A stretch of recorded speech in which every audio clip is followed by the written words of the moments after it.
Where we are, so we're gonna, oh, wow, so we are, wow, that's really cool. Brown car guy.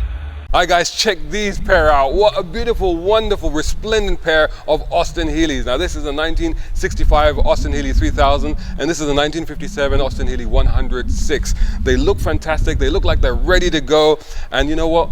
We might be doing just that, but before I do that, I've got to reveal their little secret, and their little secret is hiding under here. Now prepare yourselves, because some of you are going to go wow, and others of you are going to go, oh, how could they do that? Well, what have they done? I'll show you what they've done. Underneath here you will find not an internal combustion engine, but an electric motor and a battery pack. These are revival Austin Healeys. These are the first two from a new company that's converting them. Yes, they've been converted to electric. We're going to find out more about these, and we're going to take them for a drive. Brown car guy.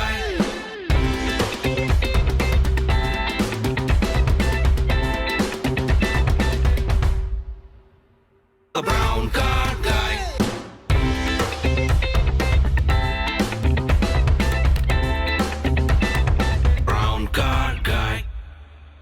Hello, I am Darren Sullivan. I work for Revival Autos. We're a new car company based in Vauxhall in London, and we convert Austin Healeys to electric.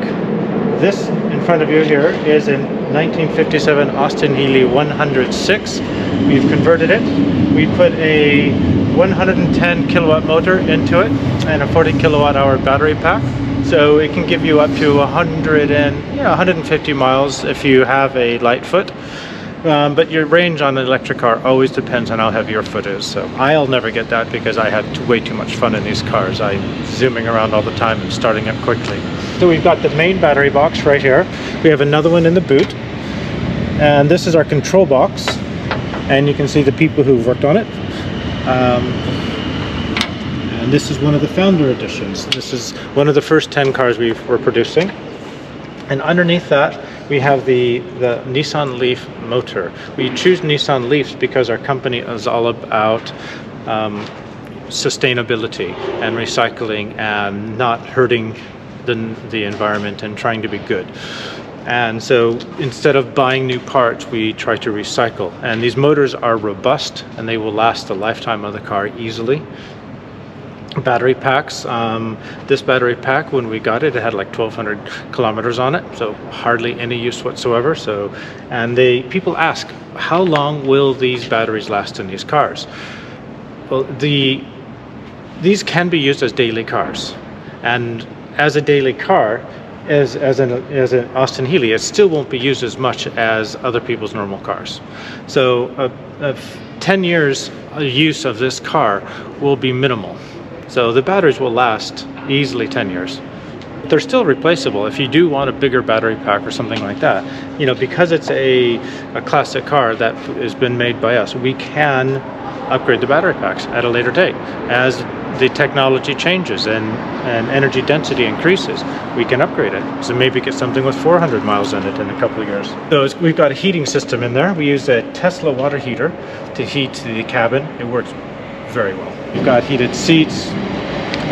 We're putting a stereo system into it shortly, but our goal is to keep the car as original as possible, not change the character of the car. We do not want to make it something different. We want to keep it an Austin Healey and keep the experience of driving an Austin Healey. So if you look over here, you will see that we have a gear stick. We keep the gearbox. Gearboxes are what we think is an important aspect of a classic car like this. And in this current day, gearboxes are coming back in fashion. Modern companies are being told by their customers that they want gearboxes. So instead of taking it out, we're leaving it in there, and that becomes part of the fun of driving it. And because it's an electric motor, you can leave it in second gear or third gear all day long and not shift. Because when you come to a stop, the motor stops, and therefore you don't need to put your foot on the clutch. It makes driving it so much easier. You only need to use the clutch when you change gears. So let's say you're at a traffic light and there's somebody in a muscle car next to you who's trying to show off. Well, you drop it into second gear using the clutch, and then you just wave goodbye to them as you zoom along. The interior of the car is as original as you can get. We have added a USB port, and we temporarily have a USB charging dock on there. I'm going to integrate one of those under the carpet so you can just set your phone down there. Because little conveniences can be added without detracting from the spirit of the car. We have built 2 cars so far, and we're working on our 3rd one. This one was a restored car when we got it, and it didn't need a very minor work because it was already restored. It took us 2 months, and as we do more of them, we will get faster at it. So once a car is ready to be converted, once it's restored and ready to be converted, we estimate we can do about 1 a month. So we're selling these cars from 125 to 150,000 depending on the specifications. The difference in the specifications would be battery pack, engine performance, things like that, and upgrades like disc brakes versus drum brakes. Brown car guy. Okay, so here we are in the Austin Healey. I've got to say, it's not the most ergonomical for me. I don't think it was designed for orangutans like me, but steering is very close. It's not power steering, clearly. It's one thing I've discovered straight away. But so far not an issue. Now we're in 3rd gear, so you just basically turn the key. We didn't use the clutch, and one thing I've discovered is the braking. There's quite a lot of braking that needs to be done. Yeah, it has a this one has disc or drums? This one has disc brakes. Right, which way are you going? So you have to, on this one, yeah, left here. Where's the indicator on this? The indicator is right on the steering wheel. Yeah, it's right on the steering wheel. Oh, right, this one here. Yeah. Excellent, excellent. Quite a fun little thing. It's a great day to be doing this, I gotta say. Absolutely perfect weather for it. A little bit nippy, but you know, it's not raining. That's a blessing. And so we're driving it like an automatic at the moment because it's in 3rd gear. So we're just using it basically in 2-pedal mode, but this can be used as a full manual. So for me, I'm 6'2" with long legs. So obviously for me, this is a little bit cramped, but it's manageable, it's doable. But having said that, you know, I can put my arm on here, so that looks pretty cool. So the ride on here is not bad. Now we have some noise on this. What's going on with the noise on this? So what you're hearing is the sound box that we added to the car. So right. It's a sound resonator.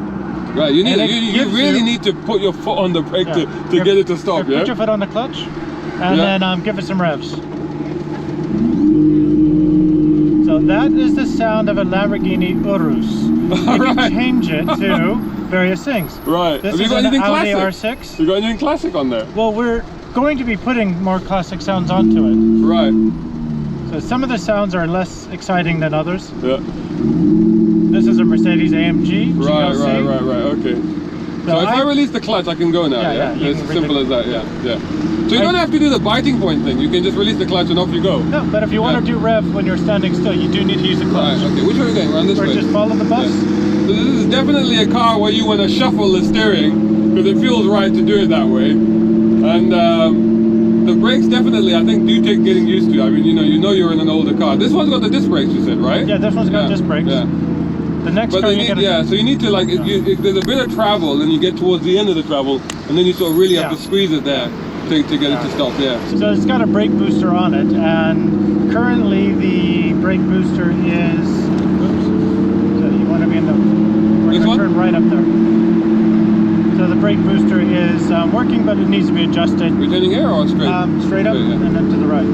So it needs to be adjusted, okay. Yeah. Stop. The steering actually you get used to. One of the things I found, because is this a fully restored car before you converted it? Yeah, no, when we got this car, it looked good, but it needed a complete restoration. Right. It was riddled with rust. And it looked good, and it was all on the outside. Yeah, because it feels fairly solid, this. Oh, it is, now it is. Yes. Oh yeah, it feels amazing. Yeah, it's really, really tight, feels solid. There's very little rattles or squeaks going on in this thing.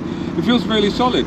Now, can this be put back to combustion engine if somebody wanted to do that? It can easily be put back. Yeah. Because one of the things that DVLA requires us not to do is we are not allowed to drill any holes in the chassis, anything like that.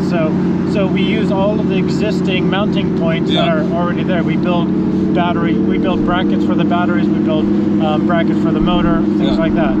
All using existing mounting holes. And so how much weight does this add to the car? It is only around 5% or 10% heavier. Oh really? Yeah. That's not a lot, really. Not a lot of people, one of the main things people complain about is that, oh, it's so much more heavier, but it isn't really. No, the six-cylinder engine that was in this thing is just a heavy brick. Yeah. And it was so heavy on the front that it suffered from understeer. We've put the battery box in the front and in the back. Yeah. And the distribution of the weight gives us much better handling. Right. Okay. So we're in the middle of London today. So one of the things is like we're not going to be able to really sort of push the handling. We're driving over, what is it, Vauxhall Bridge right now? Yeah. So we're driving over the bridge at the moment. So what is it? And Darren is giving me strange, like you would have made a great rally navigator. Right. So we're turning right. Okay. Yeah. Turn right at the light. I just didn't want to interrupt you. Fast right 90, is it? So this is where you've got to be very tentative on the brakes and stuff. But other than that, it's not a difficult car to drive. Even with the non-power assisted steering, actually isn't that difficult. Visibility, like I said, all around is very good. The ride actually is really not bad at all. I don't know if we can go past this guy protruding into, yeah, we can do that. And so we're now going into a congestion charging zone. We do not have to pay congestion charging on this. We're registered for, we're CC registered. So this is the amazing thing with these cars, is that obviously since they're electric, there's no emissions on them. So you're not worried about ULEZ, you're not worried about congestion charging. You can basically, this is the ideal place to be driving this. It is. Well, and because you don't have to use a clutch when you drive, because it can be driven in an automatic type of mode, it's so easy in London to drive around in the traffic. It makes traffic is something that you don't really have to fret about. Yeah. You know, because your foot doesn't get tired constantly pressing on the clutch. I'm not a fan of the artificial can noise, but I actually do like the can noise because I do like to have some sort of a noise, you know? Yeah. Well, the sound is useful because people need to hear you coming. And it's also nice because, you know, it can be fun to, you know, people tell you, oh, let's rev the engine, I want to hear it. And then you have to tell them it's electric. So this, at least now we can rev the engine for those people. You can do this, yes.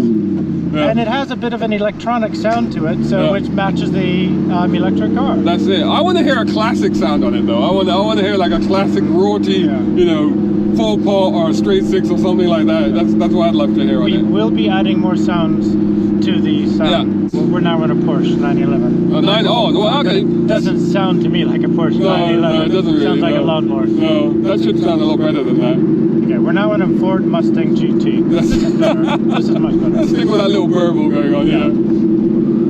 So in terms of charging, how do we charge these things and how long does it take to charge? Well, they're fitted with CHAdeMO. So you can do a rapid charge from like up to 80% in around 30 minutes. So it'll give you, you know, another, but in this car has a 100-mile range. Yeah. So it'll give you, 80 miles. And is it doing the regen thing? It does that a bit, but because of the gearbox, the regen doesn't work as well as you would like, as it would in other cars. Right. Regen works best in a car without the gearbox. Right. And it just has the standard reduction gearbox in it. It works best with that. Okay. So basically, as you're driving, it is depleting the battery charge. Yes. The regen does work. If you want regen to work, you stick it in second as you go through traffic. Right. And then it works more. The lower the gear, the better the regen works. Right, okay. And obviously we're in London, we're in the city, but you must have taken it out of town. What's it like on B roads and stuff like that? I love it. The weight distribution gives you the better handling, and it's such a joy to drive this car on the B roads. It handles really well. I'm going to say, just for the benefit of people watching, you're not an electro head. You have petrol cars. You are a car guy. Oh yeah, I've got two petrol cars. I'm looking to buy a third one. One reason why I don't have any electric cars, I can't afford them. Yeah, a modern electric car. A modern electric car. But I do love my petrol cars, but at the same time, having access to these cars, having access to my petrol cars, when I drive them both, I tend to go back to the electric one a little bit more often because it is so nice to drive. Yeah. I mean, I see the future of classic cars in the future having people with the petrol car and people with an electric one, and they'll be driven for various different reasons. Like one's more appropriate for one situation and the other one's more appropriate for another situation. So I don't see one removing the other one. I see them complementing each other. Yeah. So I'm not advocating the removal of petrol engines. How appropriate, we've got Westminster Abbey, the bells are chiming behind us. Quite extraordinary. But now the sun's come out, this is just beautiful, isn't it? I mean, this is the way to enjoy this car, really, isn't it? Yeah. So if I was to use the gearbox, I've left it in second gear. So what is that first gear now? Let's see if that is first gear. That's not going in, though. There we go. Oh, no, that's reverse. Yeah. There you go. So yeah, so maybe wait till another time to play with the gearbox, not do it in Parliament Square. We're going straight across. We go straight across the bridge. But yeah, so that takes a little bit of getting used to. But you can drive it like a manual. So what gear are we in now? We are in second gear. We're in second gear. Where is third? So third gear is just that's straight third. up, Yeah. Okay, so that works. So yeah, so you can actually, once you get used to it, you can do that. How many speeds does it go? It's got 4 speeds. 4 speeds. But third gear in this car, you could it's the same as second. You could drive it. So you were telling me something interesting about the torque curve and how you tune that. Because these motors are quite powerful and have a lot of torque, instant torque from start can damage your drivetrain. So we've adjusted the torque curve so it kind of goes like this. Right. So a little bit more natural, like it would in a normal car. A little more natural, but you just don't want full torque from not moving. So when you first step on the gas, still call it the gas, when you step on the throttle, it slowly builds up the torque, and then it just goes. Right. So once you can be going 20, 40, 50 miles an hour, and you step on the throttle, put it to the floor, and you're gonna fly. It's got torque throughout the entire range. It's just when you're starting. So when you've had it out of town and you had it on those roads, what's the acceleration been like? Oh, on the motorway. We can't do any of that here today, unfortunately. But what's it been like out there? On the motorway, it's quite epic. You can be on the motorway and you want to pass somebody, you just put your foot down. And it's like, okay, I'm already past them. I haven't prepared for that. Does it take other people by surprise? It does, yes. The next car we're going to go in, the white one. Put it back into second. I think. I hope that is second. Let's see. So when we get on the white car, we will play a little bit more with the acceleration and from start, and you will see how brilliant it is. So and everything in the car is as normal. Nothing has been. So if I'm driving this, how do I find out how much charge it's got and stuff? Is that in the glove box? We've got a little screen right there. Right. Okay. And that screen is going to be remodeled so it looks good. Yeah. Right now it's a bit utilitarian. Yeah. And also on the volts meter on the far left, we're going to replace that with a little screen that has some information in it for you. So overall, I gotta say, this is just a great experience. It still retains the classic experience of driving a roadster, except that there's no real noise apart from the artificial can noise. There's no smell, and there's no issues with fumbling around with clutches and stuff, because you can literally drive it as an automatic. So all good. I think it's time to try the other car. Brown car guy. So one thing I like about this car more than the blue one is that when you start this car, you press the S button for start. Oh, cool. And there we go. There we go. It started. Oh, you've got a box down here. We got a little box that tells you the charge amount. That's quite nice. So, excellent. All right, let's do this. So now I'm in second gear.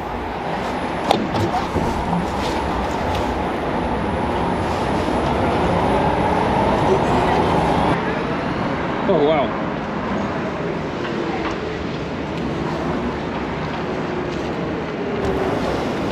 This is the first car you built or the second car? Second one. The second one.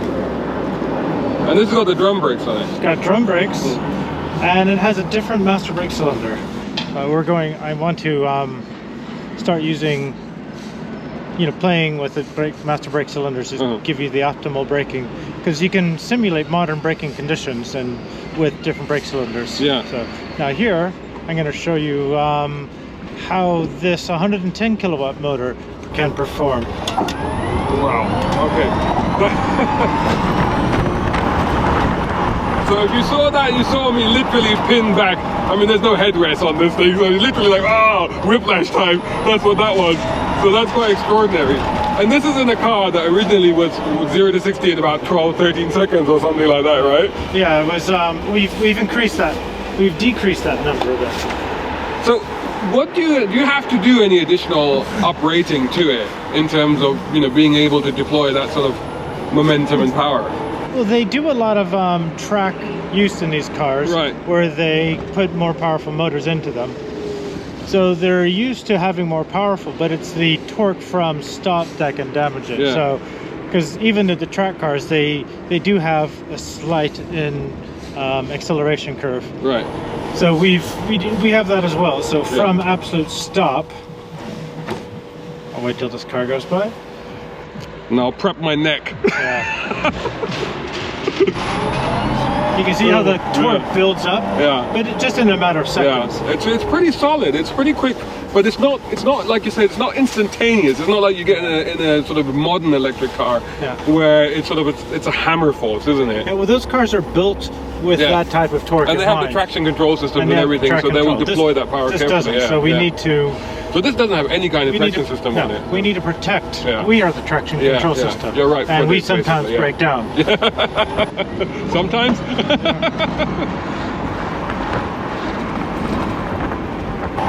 the brakes work very well on this one. Oh yeah. Brown car guy. The first two series of Austin Healey's had a left shift, where if you look, you see the gear shift is on the left side of the gearbox, and the later ones it's more conventional in the center. Completely different gearbox, was it? Yeah, it is. Yeah. Well, they wanted to have a center console, and this does not lend itself nicely to having a center console. Bonkers. Yeah. Okay, so we are in gear, I'm assuming. Yep. And again, the pedal box is different as well. It's extraordinary because from the outside the cars look so similar, but in fact they're quite different. And you know the weird thing is, I feel like I've got more room in this one. You do. I do. The seat goes further back. Right. The hood mechanism in the 3000 Mark III is quite bulky, and it prevents the seat from going back as far. So it prevents taller people from using it. Yeah. So we're gonna. Oh wow! So we are. Wow, that's really cool. Now it's a slow build-up. So we are in the 1/600 now. Now this has got the more powerful motor you were saying. What's the motor on this one? This has got a 110 kilowatt motor. Right. And this is going to be the standard motor from the cars. Oh, the brakes are so much better on this one.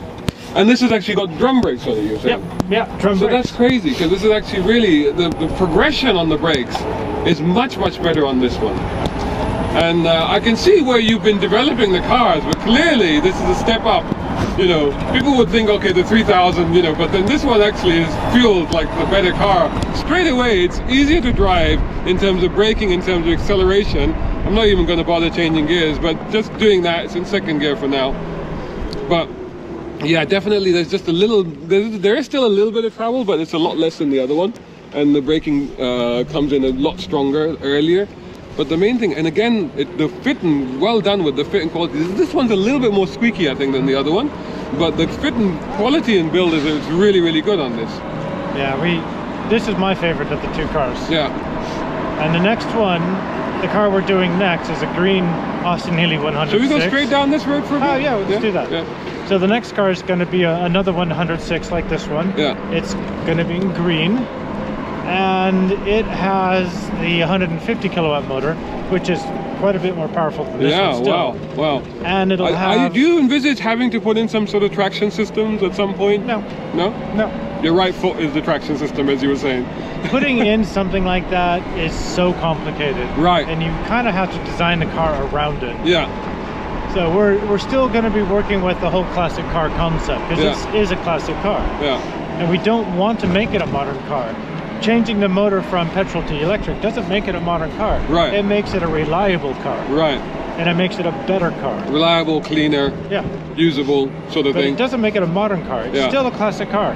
What about the maintenance on these? I mean, is it, you know, apart from obviously the usual bits and pieces that you have to do with the classic, but in terms of drivetrain, what do you have to do to it? Well, it's a very standard drivetrain.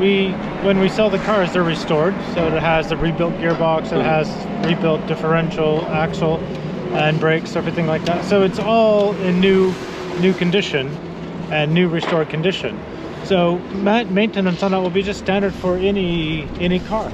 Classic cars can be as reliable as modern cars if they're maintained properly. Exactly. And that's the thing. People don't maintain their classic cars.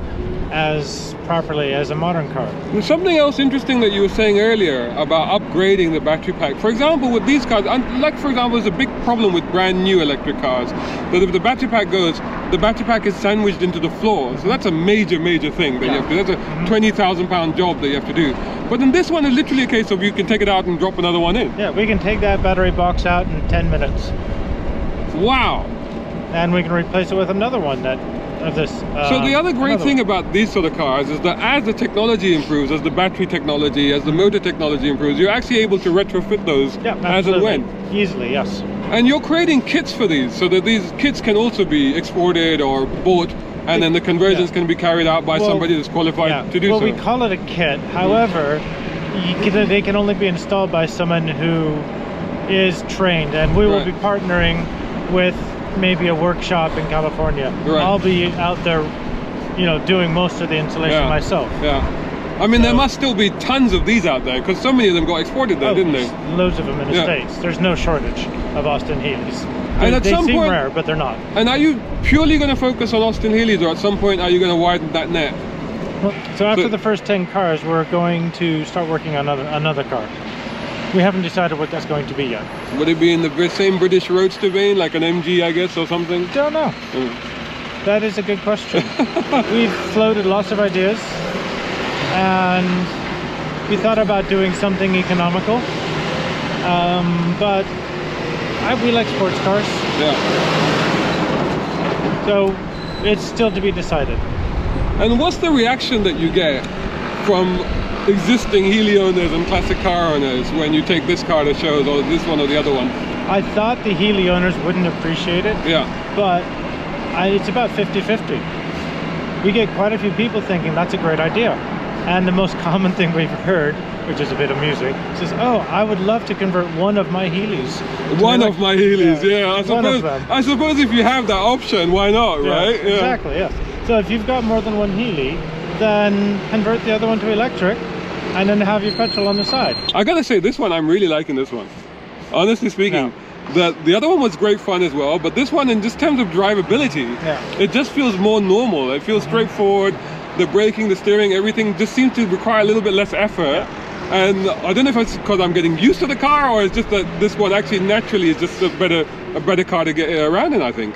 So in conclusion then, I think that this car, I mean, it would actually be a good opportunity next time you're around my way or somewhere to take it out onto some open roads and enjoy it. But driving around town, this is great. I think this one definitely is my preference compared to the other one. But they're very easy to drive, they're very easy to get on with.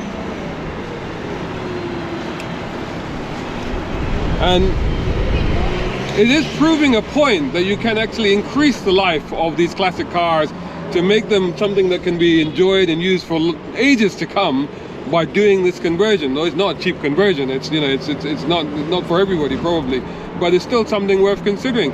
Now, I'm sure that this is going to be a real talking point. I'm sure it's going to create a lot of controversy for a lot of people, and it'll be interesting to hear your comments and what you think about this car. So there you go, that's what I think of them. That's our review of the cars. Hope you've enjoyed that, and do let me know as we take this home what you think of these cars, and superb or sacrilege, you tell me. Thanks so much for watching. Catch you in the next video. Brown car guy. So what is this now? That's called a gear stick. That's what it is. All my life I've wondered. But you did ask that question. I did. To be fair, I did. Hope you enjoyed that video. If you did, please hit the like button and share this video as well if you can. And while you're at it, check out these guys who also sponsor my content. I am deeply grateful to them because it helps me to buy new equipment, put fuel in the cars, and yes, buy a cup of coffee. You can do the same. Just go here or right here on YouTube. Just hit these three little dots down here and click on thanks. Make sure you're signed in first. My content is free, but this is how you can help me keep it that way. I may even send you a gift. Oh, by the way, watch this next.